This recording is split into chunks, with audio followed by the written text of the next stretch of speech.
irrespective of all the uncertainty surrounding us, they're a critical tool.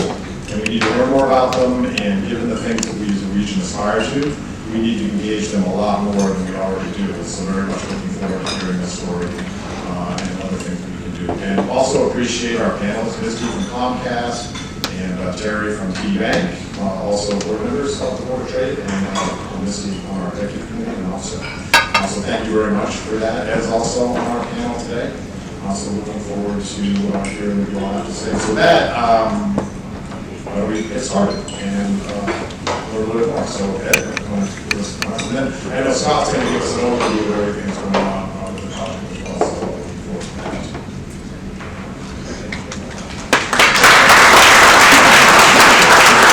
Good morning, everyone. My name is Ed Ingles. I'm the Office Managing Director here at Accenture in Washington, D.C. for our offices that go from Baltimore down to Richmond and inclusive of Washington, D.C. I've been with Accenture for 24 years. I started as an entry-level hire here.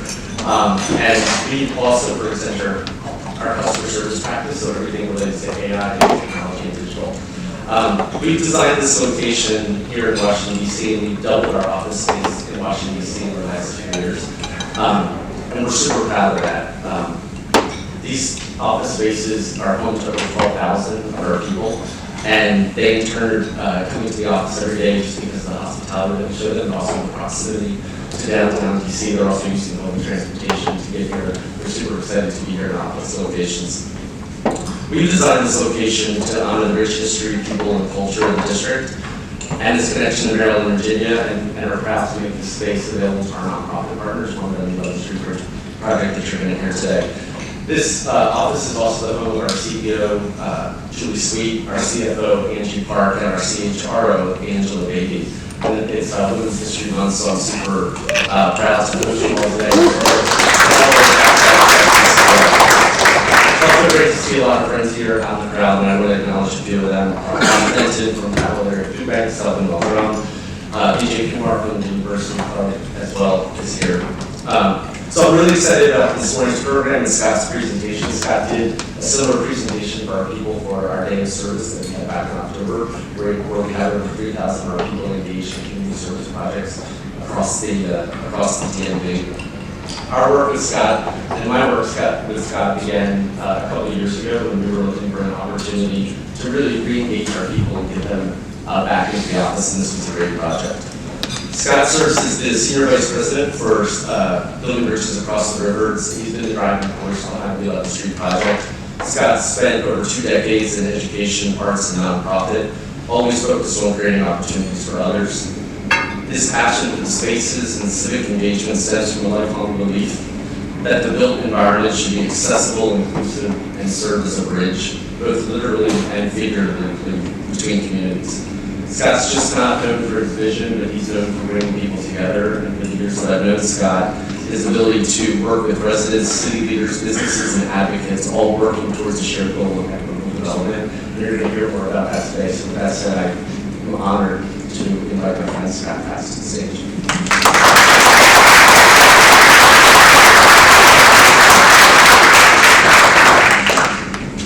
Good morning, everybody. Can you hear me? Yep. Thank you, Ed, for the entire Accenture team for hosting, and for Jack and your entire team for putting this on. What an amazing crowd. Thank you so much for coming out to learn more about the power of these kind of partnerships. And that's really going to be my theme this morning, is the through line, if you will, and I'm picking up the ball from what Jack mentioned. So in these times, with the headwinds that we have right now, we are stronger together.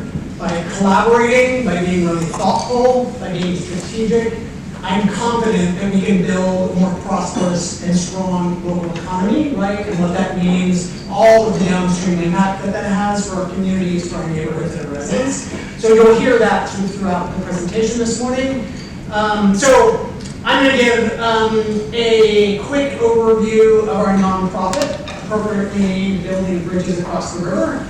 I'm going to do a deeper dive in partnerships as manifested in the Bridge Park, what the Washington Post has called one of the most significant civic infrastructure projects in a generation, if not generations.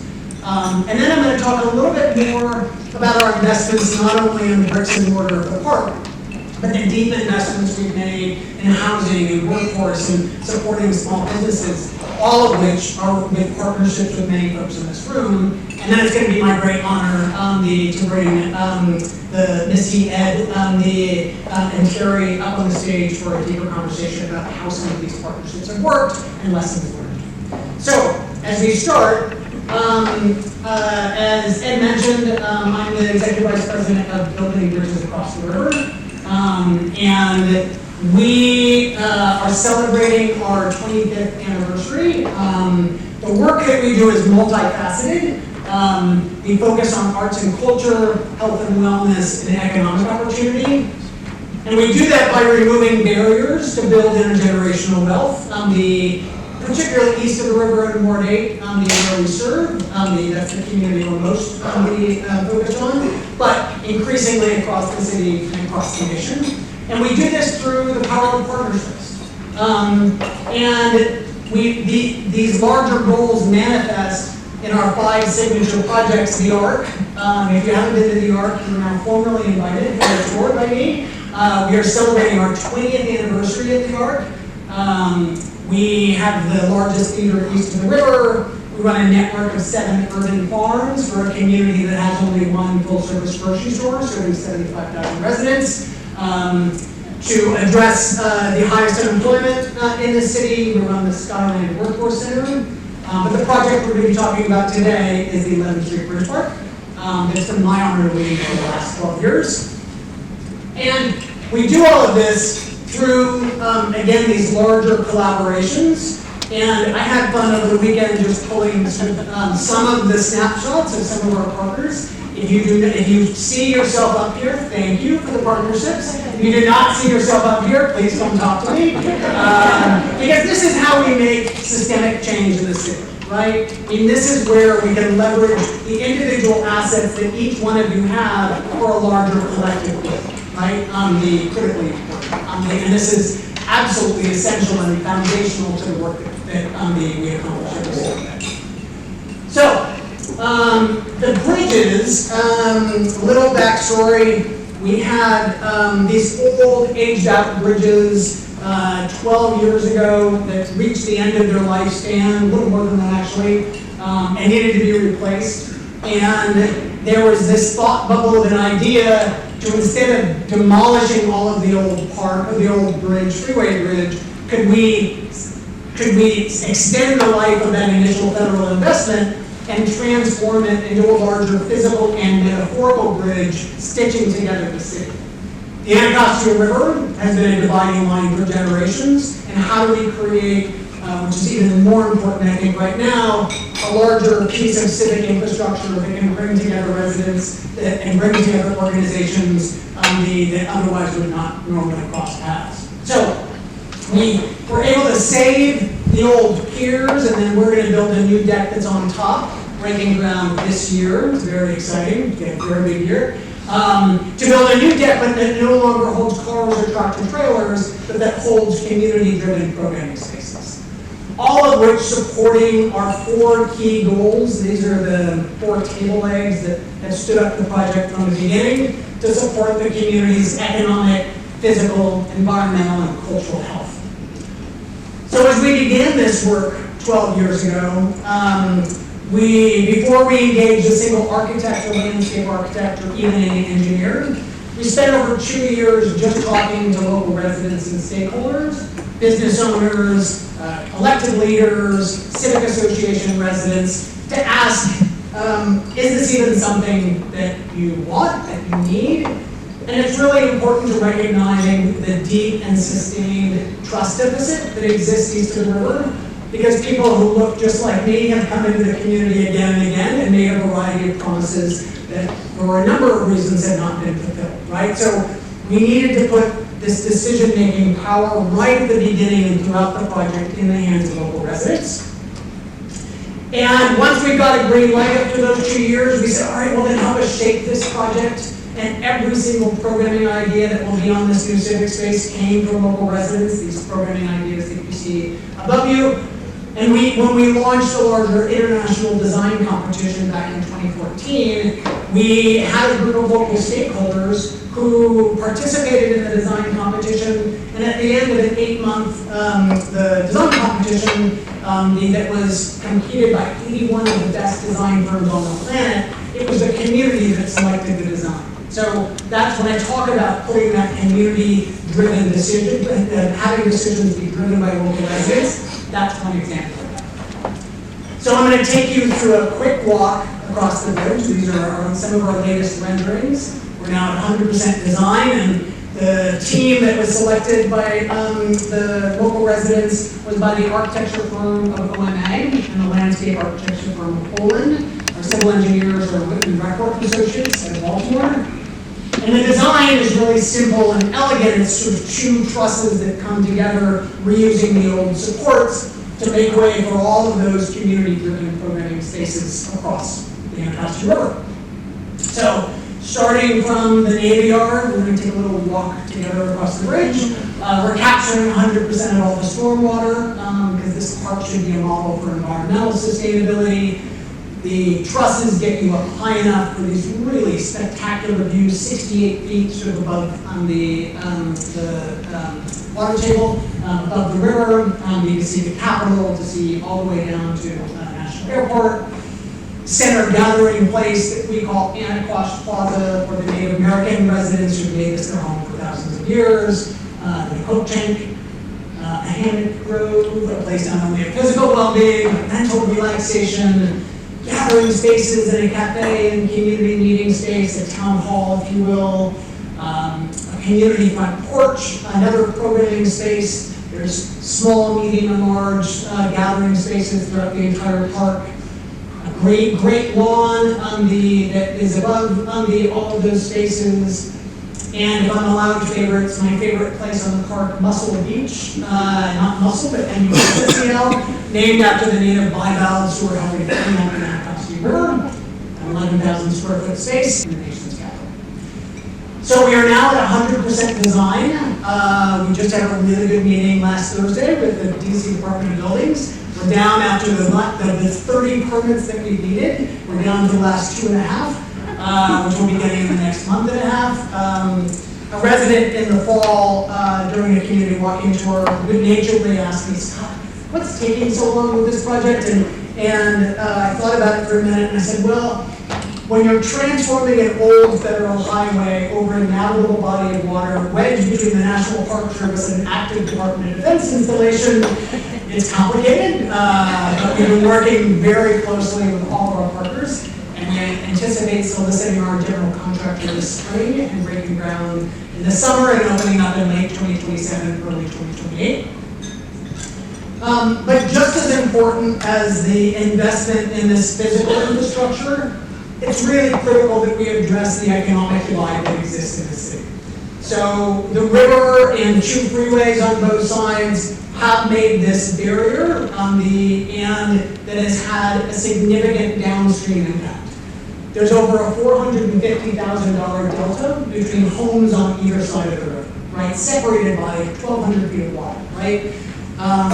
The west of the river in Capitol Hill, where I live, half of the residents own their homes. East of the river, 75% of those residents are renters at greatest risk of displacement. So we thought early on, how do we ensure that these same tens of thousands of residents who helped shape this project from the beginning be the ones that benefit? We need to widen the aperture on these types of projects. And so we spent a year back in 2015 working with many partners in this room, city officials, local residents, the communities of faith, to create a series of strategies to ensure those same residents, long-term residents, particularly east of the river, aren't just surviving, but are thriving. So I'm going to mention I'm not going to go through all 34 of our strategies, but I'm going to mention just a few to give you a sample. I took this picture last Friday. Welcome to, I'd like to introduce you to Robin McKee. She's a graduate of our East of the River Homebuyers Club, a partnership that we have with MANA, that has seen 167 East of the River renters become homeowners, capturing intergenerational wealth. And Robin was able to take advantage of a program that we have in collaboration with Geico to help cover closing costs, which can be a significant barrier for first-time homeowners. We're expanding this work and have plans to serve another 200 residents, or for a total of 400 renters that can capture that intergenerational wealth for their family in the next 3 to 4 years. We just graduated our 38th construction training program. Because we're spending $92 million to build this park, we want to make sure as much of these dollars go into the local community as possible. But to do that, we need to make sure that local residents have the skill set and capacity to apply for and succeed with these jobs. So I need to update this slide. We're up to over 500 east of the river residents who've gone through our construction training who've been hired in jobs, in construction jobs. So if the GC comes to me this summer and says, well, Scott, I can't find any local residents to hire, I can present a list of 502 residents, right? They say, here's a list, try to get them to try to work. And we've been really tripling down on our support of small businesses east of the river. I know I'm preaching to the choir here, but small businesses are the lifeblood of our community, the nation. They're our biggest employers, right? They are the creators of wealth for a community, and more than that, they can help create and they can be a keeper of culture for a community. So one project that I'd like to call out is 2 years ago, we commissioned a mobile small business kiosk. So imagine like an Airstream trailer that eventually will move around the park. But that from May until December every year, it houses east of the river entrepreneurs. Each of those entrepreneurs receives several months of pro bono technical assistance from the amazing team here at Accenture. Starting in May, we're going to launch our second bridge spot for mobile small business kiosks. And this is about building a deeper bench of small businesses well in advance of the park that can open up. Because if we're expecting 1 million visitors a year when the bridge park opens, right, we need to make sure we're supporting the small businesses now well in advance of the park opening. And we can get all of the workforce and small business and housing right, but if we forget the culture or what makes Anacostia, Barracks Row, and Eastern Market, and Capitol Hill gives them their identity through arts and culture, it would be a big miss. And the biggest event that we put on every year is our Anacostia River Festival. So you're going to have 2 invitations today. One is to visit the Ark. The second is on May 17th to come out for our 11th annual Anacostia River Festival. We bring about 10,000 residents down to the river for a single afternoon to experience what the park will be like 365 days of the year. It's an amazing event, lots of collaborations. And we just launched new health and wellness strategies as part of our larger preserving communities efforts. And one that I want to call out is to address that food insecurity. You can see where the aperture is getting wider and wider, right? We have stood up a network of 7 urban farms in Southeast D.C. Where we aggregate all of that food, and every Friday, starting in May, in collaboration with D.C. Central Kitchen, Capital Food Bank, we run our Food and Farm Fridays program. So we set up a farmer's market, have all of this locally grown produce, but we remove the barrier of cost. So last year, we served almost 3,000 East of the River residents through our Food and Farm Fridays, addressing that food insecurity. And finally, in collaboration with Comcast, there's an enormous digital divide that exists in the city too, and Comcast last year announced a significant investment to bring high-speed fiber throughout the entire park. So when people come to the park, the bridge park, they'll have blazing fast internet, as well as programming dollars for our river amphitheater and throughout the park. This work, and this was never the intention, but this work has now become a larger inspiration for dozens of projects around the country. So we're now advising similar work in Los Angeles, in Dallas, in Grand Rapids, in Buffalo, in Durham. I just came back from Milwaukee. Because we all shouldn't be making the same mistakes at the same time across the country, right? That's kind of obvious, but, and we just have right now, we launched a technical assistance program where we'll be selecting 5 cities across the United States to continue this work. Because we're the nation's capital, right? This is the place where we should do this work and get it right, and then share those lessons across the country. So as I wrap up, and before I invite our panelists to come up. I want to mention just, although there is a lot of, Jermaine and I were just talking about sort of the noise that's out there right now, and as we pierce through that noise, there's a lot of things to celebrate in 2025. I don't want to be Pollyannish, but we are celebrating our 20th anniversary at the Arc, 20 years of serving the community, right?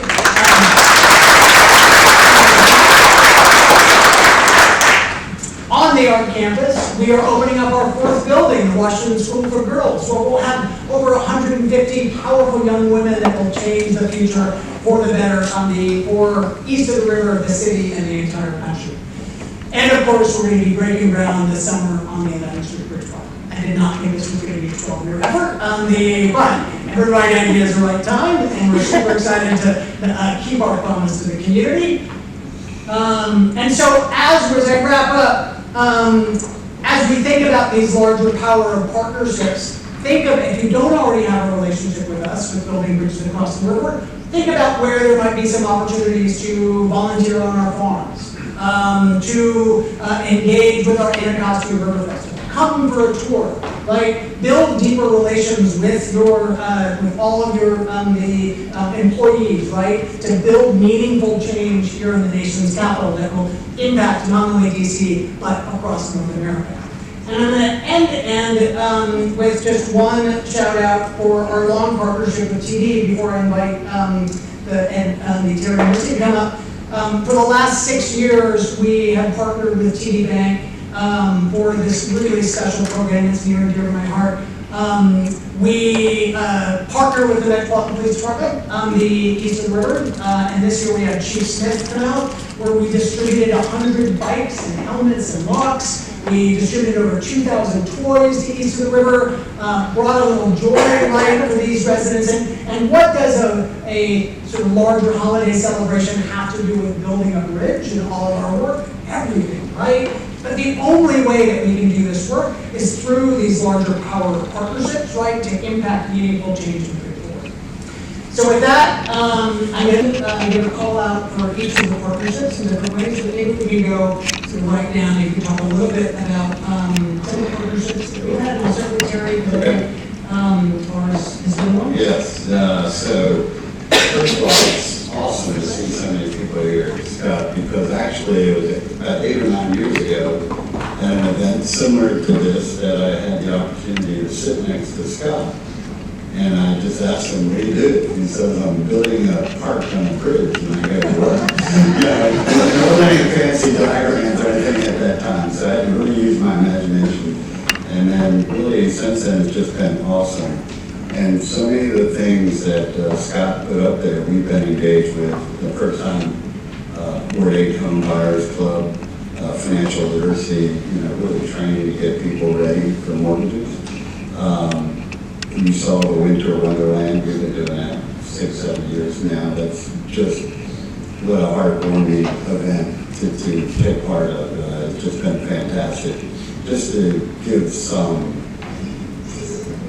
the grandmother came up to me, I think it was last year, the year before, and said, thank you so much. This is the only present, my grandson's going to receive. So, for those of us that have so much, it really means a lot to give back. And this project, the thing that has always impressed me is just the all-encompassing nature of it. We've been involved with, the small business aspect of it, the arts, the cultural. So the Anacostia River Festival is a great event. We've sponsored that for a number of years as well. So it's just been a home run, Scott. So when you see around your table today, you never know who you might meet and the impact you can have not only in your profession, but your personal life as well. So it's been wonderful, Scott. So thank you.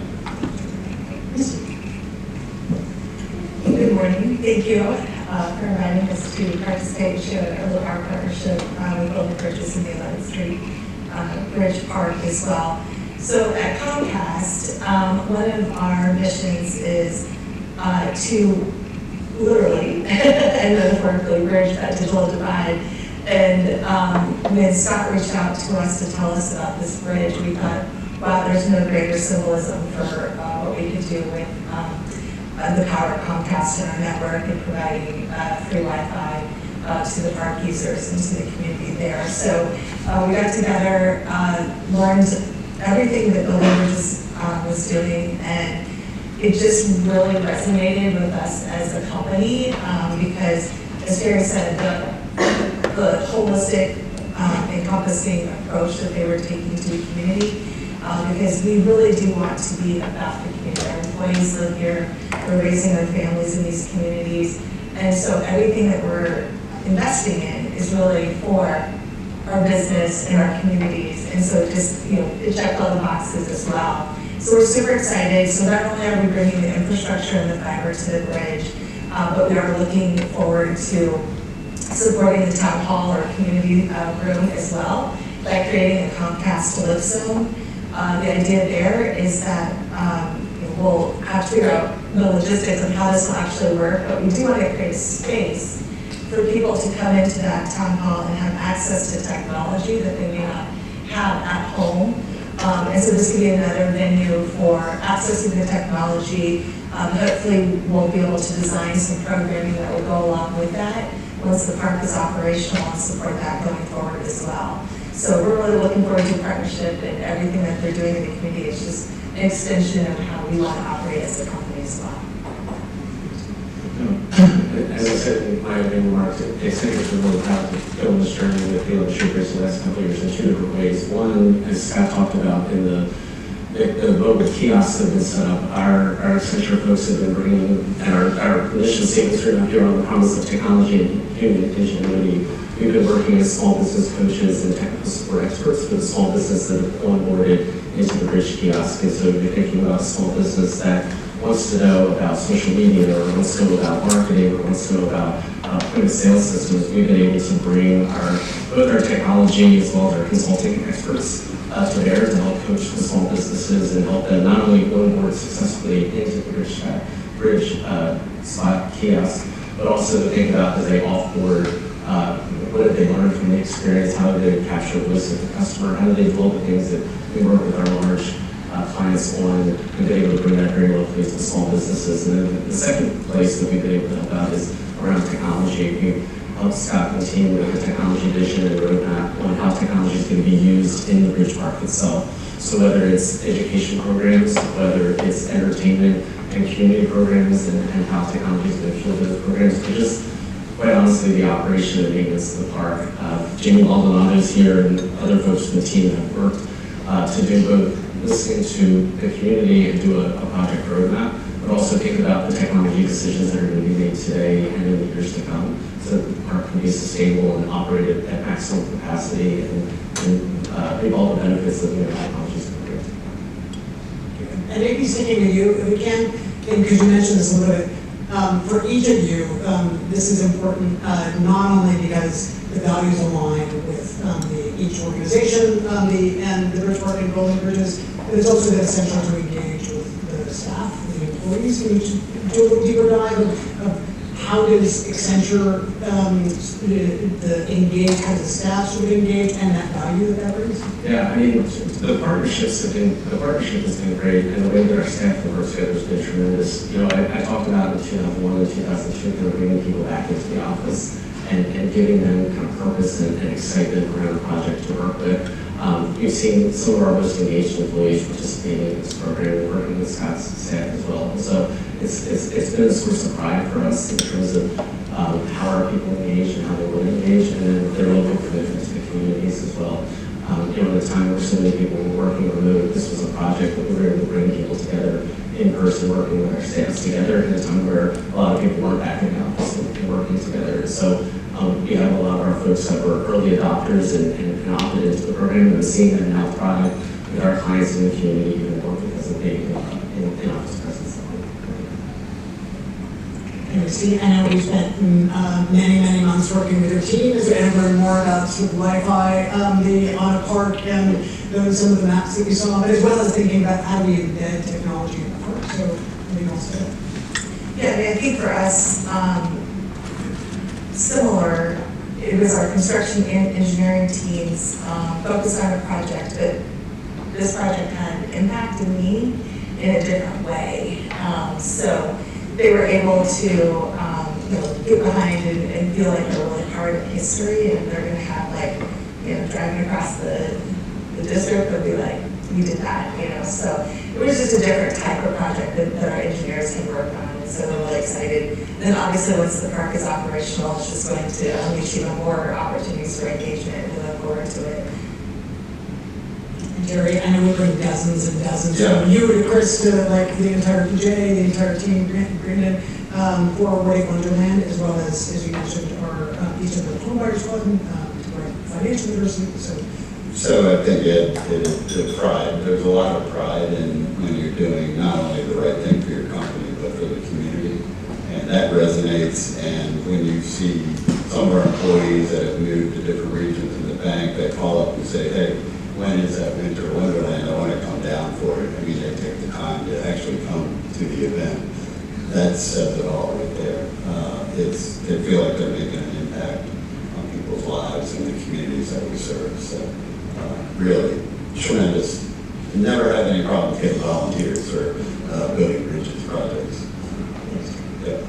these projects, as I mentioned, did not think this was going to be 12 years for sure, but these projects are complicated. And any challenges that you suggest, or any and solutions that we found, not everything's always perfect, all the time. So how we collaboratively problem solve any challenges, what are those challenges, and how we can succeed. I think with the Bridge Comcast, we've been able to learn a lot about how to work with these small businesses. Because as you talked about, the park itself is going to have multiple kiosks that are going to work in the park. And so we've been able to, by putting the kiosks at a farmer's market, putting it in Eastern market, putting it in Dumont Circle market, we've been able to learn about not only how to move the bridge spot around, but how businesses thrive in certain, in certain environments, or how the small businesses learn from their month there. That they're going to be much more successful when they get to the bridge spot, because I think of all the materials and the lessons learned, the voice of the customer, and the way that we incorporate technology into the site as well. So it's been a great way for the businesses to both learn and grow, as well as get ready for prime time, which will be when the park is on. For us, a project that's so far in the future and isn't driving that immediate return on investment, for me it was keeping the engineers and the product team focused that this was a priority to meet their deadlines. So they may have wanted to be distracted to move on to other projects that had that more immediate return on investment.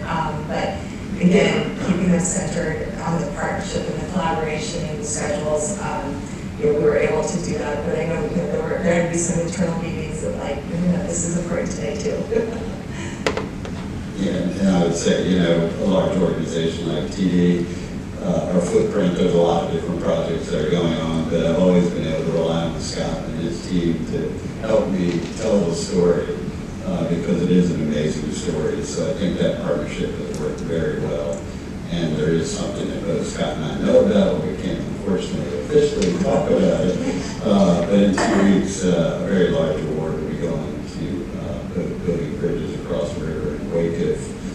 That will help the small businesses, because that's one thing we've heard time and again is financing that these small businesses need.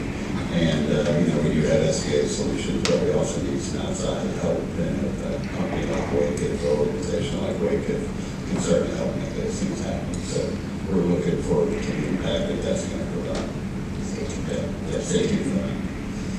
Before we go to questions, and now you can be thinking about any questions that you have from here, any of our panels for that matter. Last comments that you'd like, one takeaway, that you'd like, we have this really wonderful the group of nonprofits and local universities and business leaders. What's one sort of takeaway that you'd like everyone to leave today with? Maybe start with that. Yeah, I would say there's a lot more work still to be done. We're just about to break ground on the bridge, and as the bridge comes together, as we support the bridge, whether it's operationally or just making folks aware of the impact that it's going to provide for the area, there's still a lot of work to be done. There's still a lot more partnerships to be had. So we're proud to be here, but we also are looking forward to partnering with other companies in the future with the industry. Yeah, and right? There's a lot more work to be done to see this, come to life. But I think from a business perspective, not to be afraid of these types of investments. These are really investments in your skilled workforce for the future, healthier communities or productivity, and just investing in our overall communities so that we can thrive. The innovation is happening here. We want to be the companies that people want to come and work for. So, I would say just don't be fearful of these types of investments. Yeah, and I'd say obviously given the current environment that we're in, it's all the more important, and I think Jack touched on this, that this is a win. We should celebrate this win, and you have public, private, philanthropic forces all coming together to complete a project of this magnitude. We can do this again, right? And it takes all of us, and the thing that I always say is, DC is a very vibrant city, but we can't forget there's 8 different wards and there's 4 different quadrants, so all of them need our help and support, and you can do that through their time or treasure, and that's what we should be focused on. Well, the huge thank you to each of you for these deep partnerships. I think you can see the manifestation of this work and the impact that it's had, and we're going to be seeing this for many years to come. So huge thank you to each of you. We're now going to turn it over to any questions and thoughts. There are some microphones that are spread out so go around and just raise your hand and have the call. Good morning, everyone. Michael Aiken, Link Strategic Partners. Great presentation. I have a question and a comment on the community engagement side of things.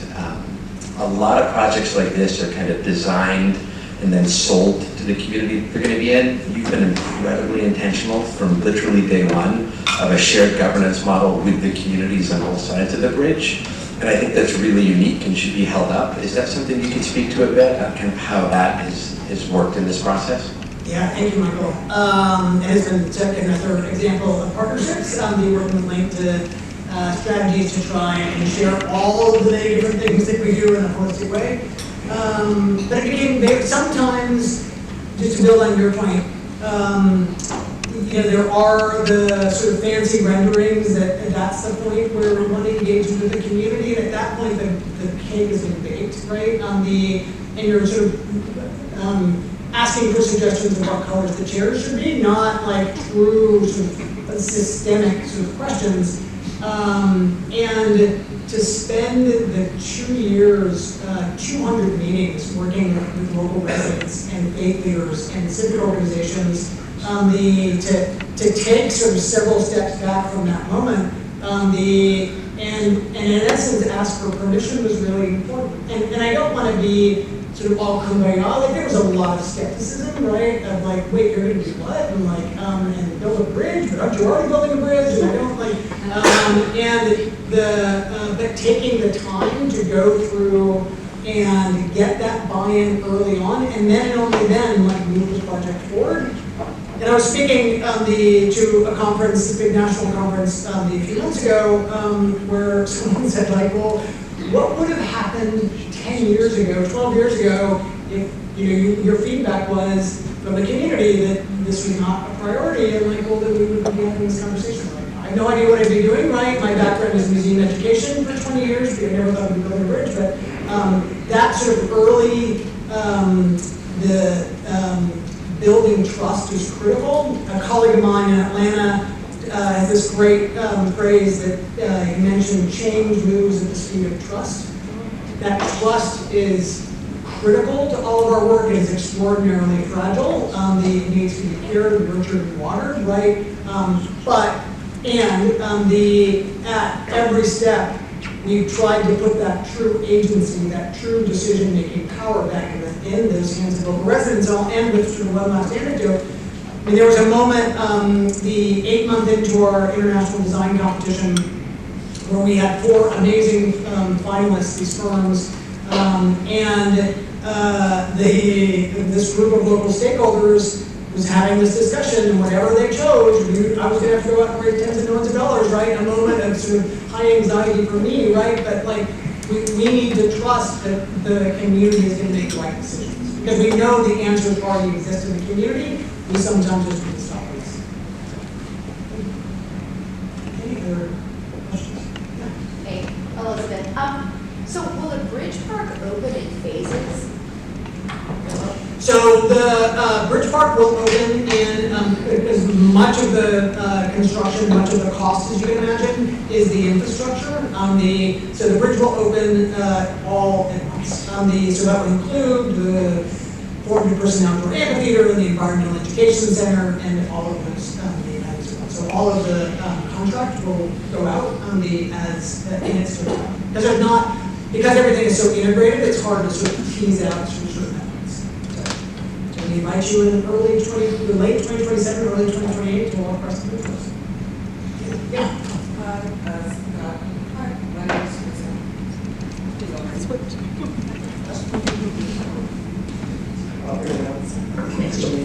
Hi, Scott, Ruth Latos on Eiffel. We met during my time at RAG. I'm the CEO of Argyle Management Consulting Firm. One of the things I'm wondering about as relates to infrastructure projects, like looking at the JFK airport that's being built by folks outside of government and funded outside of government. Wondering about, thinking along those lines, how you all are considering small businesses and their growth during the building of the project. I know that most entities who get subsidized funding are going to focus on DBE goals and DBE and workforce goals that are assigned by federal government or designed locally. I'm wondering if you all are having any more place-based specific goals related to specifically supporting businesses that are east of the river, supporting businesses that are in Ward 8, since that's where the connection is, and how you're working to scale those businesses from the very small to maybe mid-size. Yeah, great question. Great to see you again. So certainly, the city, this is a larger public-private partnership, so we're partnering with DDOT, the District Department of Transportation, and they are doing the solicitation. So of course we have, and the city has put in half of the overall funding for the construction of the park. We have raised for either ourselves philanthropically or through competitive federal grants. We brought the rest to the table. But we've already seen $101 million investment through our preserving strong communities investments, so it's been a pretty great return. So of course there'll be the CDE goals and sort of everything else as part of the construction. But in addition to the kiosk that we mentioned, and eventually there'll be 3 of these kiosks moving around the park. Because again, if we're receiving, we anticipate 1 million visitors a year that are coming to the park, and that is a great opportunity to support these east of the river entrepreneurs, all physically on the park and capture some of that wealth. This last week, we wrapped up a second cohort of this wonderful partnership that we have with the Anacostia Business Improvement District and Booz Allen, where we have provided a year's worth of technical assistance for up to, it'll now be 30 small businesses east of the river on Marionberry Junior Avenue and MLK, so the 2 main commercial corridors, where each of those businesses have received help with back-of-house financial services, with marketing communications, being in a better position to apply for local or federal grants. And it was fascinating last week as we were celebrating wrapping up the second cohort and launching the third cohort. Each of the small businesses got up and were giving a little testimony of how it worked. And I was doing a little mental calculation on the number of grants they've received. Just in these, it's 7 businesses and 2 nonprofits in our second cohort. It was over $1 million in grants, right? That were directly tied to this pro bono work. Because we've been able to build a whole grant writing team for these small businesses that have evaluated whether they should apply for this in the first place, because their most valuable asset is time. But then we also helped work with them on creating a narrative, your evaluation, your budget, the reporting back, all of that. Again, $1 million, right? And that's amazing. They've set a very high bar for our third cohort. But by the time the park opens, we'll have invested in this years-long effort with over 50 businesses east of the river. So again, the larger sort of takeaway here is we can't wait for the park to open. By the time the park opens, market forces are going to move much faster than we could possibly respond to it. So by the time the park opens, we'll have been investing in these preserving strong communities initiatives for 12 years, right? And that's really critical to be thinking about this work early, intentionally, and with the community at the center. So, and that project right there, that small business preservation program, is now being replicated in San Antonio, in Los Angeles, in Baltimore, in Colorado Springs, right? So again, like, we are learning these lessons and exporting it throughout the entire United States. So when we get these 1 million visitors a year on Martin Luther King Jr. Avenue, they can come in and they can go to Mama's Pizza, they can go to Grounded, a new health and wellness cafe, they can go to Sopadilla's, an amazing new, the Trinidadian restaurant that just opened up 3 weeks ago. That is part of our third cohort of the Small Business Preservation Program, right? But it takes that level of intentionality and thinking about this work really early to support these small businesses. Yeah. Hi, my name is Jimmy Williams. I'm president and CEO of the Washington Literacy Center. First of all, I want to thank you all for what you're doing. I'm a ward, I live in Ward 7 east of the river, and thanks to companies like Comcast who have really made an investment of this whole project I've been very familiar with. But let me add something just in case of a brief comment and then my question. So, with the city, running close to the city D.C., $1 billion shortfall, with the administration that seems like some members of Congress are targeting D.C., which has an economic disincentive to D.C. And what I do is I work east of the river, has at least 40% of the people there reading at a grade level of less than first grade. So that means for a lot of these work training programs, employment training programs, they don't qualify for these programs. And this is not a plug, but this is reality. What we do is train up so that you will have something to go into. So my real question is, programs like mine and entities like mine that operate in all 8 wards, but we concentrate on wards 5, 7, and 8, and of which 7 is probably in the most trouble with the highest illiteracy rates and training. I would like to know in terms of partnerships and training, because that's a group of people that when you talk workforce training and employee training, they're left out of it because they don't qualify for those programs. Their education level is not there yet. And you're also talking about a community with the lowest, Ward 7 and 8, lowest high school graduation rates, and a lot of those are attributed to workforce training, but literacy and math skills.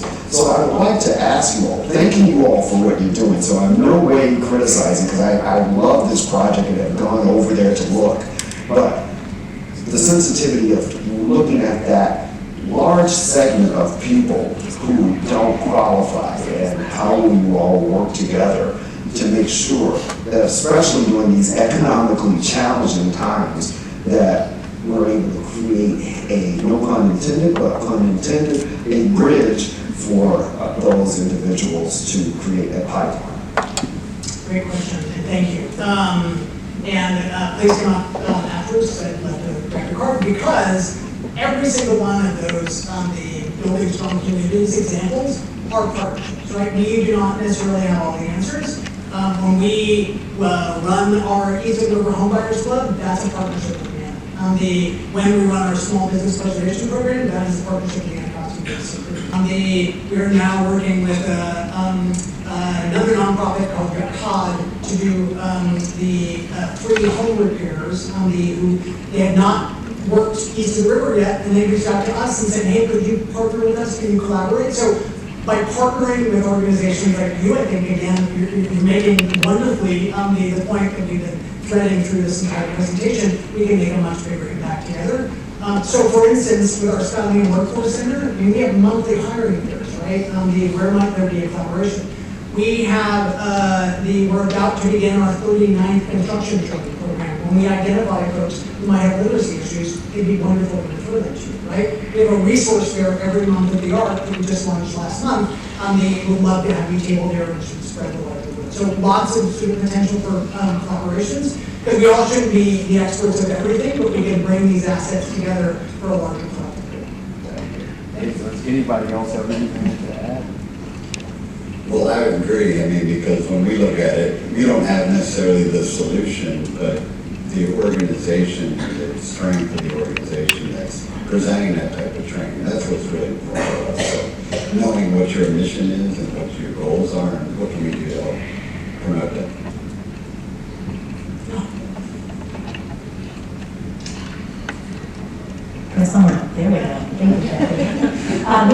Andre Grant. I am the COO of Creating Healthier Communities. We actually take a multi-sectoral approach to prevent death and disease. We are agnostic to issue and geography. My question is, you showed a few figures there in regard to some of the economic benefits of the project to date. Have you done any research, and can you share with us some of the, let me back up. When people think of philanthropy, when they come to us, because we work with over 5,000 nonprofits a year, and we impact about 21 million people in the United States. When they come to us, they usually have a moral case for doing what you're doing. However, they oftentimes don't hear the economic case behind the reason for the work. So can someone or all of you share with us some of the economic reasons of why we need to continue doing this type of work, particularly in the political environment that we're in? Because health doesn't have a zip code, nor does it have a political affiliation. So if you can elaborate or share a little bit more about the economic costs behind healthier communities, I would be grateful. And anybody who wants to join us, I'll be here for the rest of the morning. I can maybe take a first stab at that, my other panelists. As I mentioned, we recently, in our latest series of strategies, added in health, wellness, and some environmental justice goals, right? This is really sort of cataloging some of the work that we're already doing, like through our forum work, for instance. But what happens east of the river is impacting the entire city. We know that. It's impacting the entire country. I'll give you like one very sort of quick example. 2 years ago, we saw a real, like many parts of the city, particularly east of the river, saw a real uptick in violence, right? So recognizing again that the answers are already in the community, we talked to the Attorney General, we talked to the police chief, we talked to council, and had big constructive conversations, but it became very clear that we were really, change always happens from the ground up, right? And I think particularly in times like now, we need to remind ourselves of that. So we held a convening and asked the community not to come in and complain, but give us your answers. And not surprisingly, the number one need, we had over 150 residents show up, and not surprisingly, the greatest need that was there was access to mental health services, right?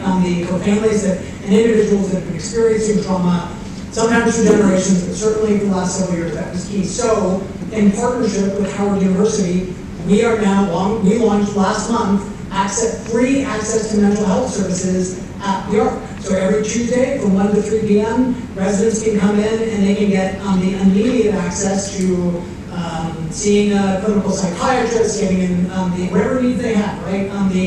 We just launched that program, but we're really excited about it because we need to be thinking about the whole person. We need to be thinking about the whole community because those health deficits, that lack of investment that we've had for generations, has enormous impact on throughout the entire city. So, I was just saying, from an Accenture standpoint, Accenture continues to invest in the workforce, specifically we're going to be opening up a workforce development center in conjunction with the University of D.C. We're going to this year. And it's modeled after a program that we did in the Bronx. And so we not only saw the economic benefits, but the mental health and health benefits that come associated with creating workforce opportunities for jobs. Specifically, we're focusing on cybersecurity, which we know in this area is a hot skill set that we know we can continue to invest in.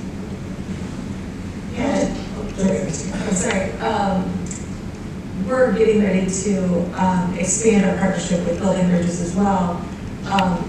But I think to part of your question a little bit on the economics and why or don't think right. Yes, it's the right thing to do, right? We know this is going to have transformative impact. But let's be honest, right? This investment we know is going to expand our reach. We're not putting our product into the hand of over 1 million users. Our brand is now in those communities in a different way with a trusted partner. So we're building that trust. We're hoping those customers like how they're experiencing, Comcast Xfinity Wi-Fi. We hope they're experiencing like, oh, this company's in my community, they're investing. So yeah, we hope, we have an algorithm that tells us that this is going to be a good investment for the company too, which then allows us to continue to invest with all the partners, in this room and continue to build that pipeline. So the economics are definitely there. It's just taking the time to, prioritize and make it happen. And I just say one last thing, and then I think we've got time for one more question on the board break, but just put 2 fine point on it. There's $1 billion of economic development that's coming to Wardy in the next 5 to 10 years. I'll say that again. There's $1 billion of economic development that's coming to the Ward. Now, this is some private development. This is the new Cedar Hill Hospital that's opening up, $350 million investment by the city, right? Poplar Point, that will be a 40-acre mixed-use development right between the new Frederick Douglass Bridge and the 11th Street Bridge Park, right? So again, we need to have that level of intentionality to make sure A, these projects are connected, but B, it's who can benefit from these. And I'm happy to say that we're working very closely with the mayor and her administration that really gets this and understands this and builds on 10 plus years of sort of these investments. But it's a chance to get it right and again be able to lead not only here in DC but the Washington. One last question. I think was there a question back? Oh, yes, please. You get the last question. All right, so my question's a little different, and I hope it's okay to be the last one. I'm Leslie Creed from Maple-ish Mid-Atlantic, and I appreciate all your comments about the partnership, but I'm curious, clearly this would not be happening without you as the leader. You mentioned you were in museum education before. I was just wondering if you could share a little bit about your personal story, like how did you get to this project? And I think everybody in this room is aspiring to help change the community. What are some of the kind of inspirational, I don't know, tips or what keeps you going? Like help give us some inspiration that is to this project and your dedication over a dozen years to it. Yeah, thank you for that question. So I'll put this under the theme of beware of innocent questions. And what I mean by that is, so my wife and I moved to DC in 2006. We've been residents here in the district for the last 19 years. I was recruited to be the vice president for education at the National Building Museum, the wonderful place. Love that institution. And I got to know the then Office of Planning Director for the District of Columbia, a woman by the name of Harriet Dragoni, who many of you might know. And Harriet and I were having breakfast one morning. I brought over a Danish architect and planner, Jan Gale, who's written extensively about designing cities for people. And Jan was running a little late, and I asked what I thought was a totally innocent question at the time, which was, hey Harriet, what's happening with the construction on these 11th Street bridges? Because my wife and I are at 9th and I Southeast, so this is my neighborhood. I could hear the pile drivers on Saturday morning, and Harriet unfolded this thought bubble of an idea when the old bridges were coming down, new bridges were coming up. Folks like John, the Whitney from AT&T was there right at the beginning too, and at the time, and I think John can probably attest to this, most people thought Harriet was like a little bananas, right? Just like, oh, Rich Harriet would get off this like bridge park idea. But she had this, she was like a dog with a bone. She was like, this is, I mean, the High Line had just opened up in New York City, right? So cities across the country were thinking about these projects, and it was 7 in the morning, and clearly I hadn't had enough caffeine and coffee. It was like, how hard can this be? 12 years later. But the more and there have been moments of, multiple moments of sort of existential, I remember early on with Harriet, I asked her, it's like, Harriet, the one thing that could kill this project, and she's like, one thing? There's 100 things. I was like, all right, but can we just focus on that one thing? And we've now gotten through, I think, 99 of those, right? But the more that I got deeply into this project, and the more that I got to know people that are now my dear friends, East and West Bay River, I can't think of another intervention that in this sort of single project can impact a community's physical, economic, environmental, and cultural health, right? And so, like, that's what allows me, that's what allows many members of the Building Bridges and Bridge Park team that are here, right? That are on the ground every single day, impacting the community for good.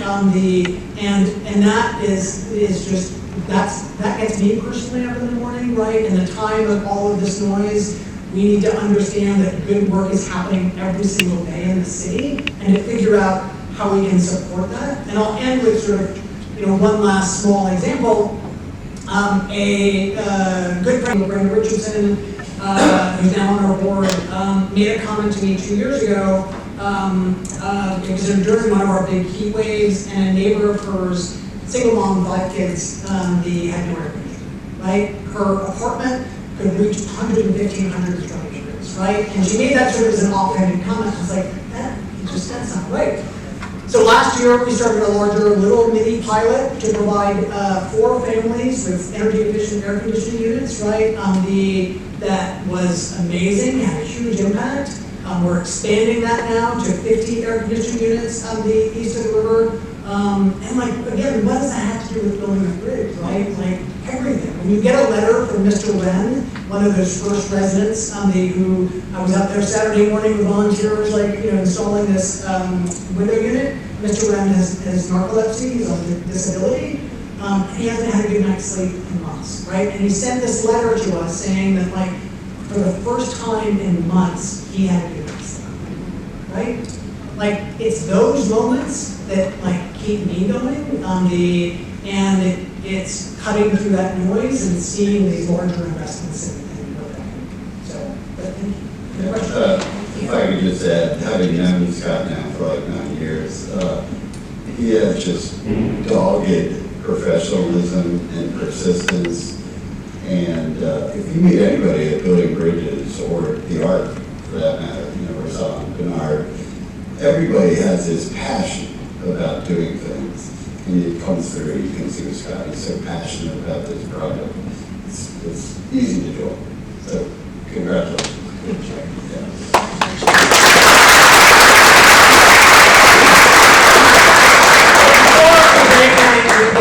In terms of the mic back, Jack, can I ask, if there are a lot of men building bridges team, can I ask you just to raise your hand a little bit on the.